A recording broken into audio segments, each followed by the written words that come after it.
Ya, ya, Sangkan Jaya Channel, pemirsa YouTube Sangkan Jaya Channel.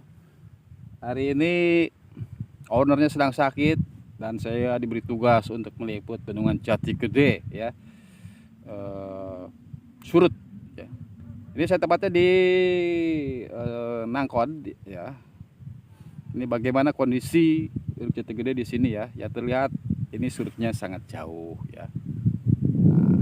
Kita bisa lihat.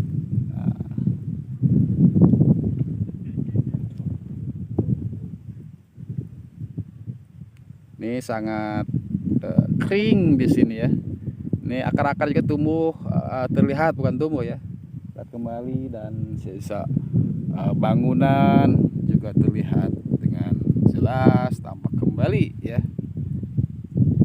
Nah, ini di atas ini situs Nangkon, ya.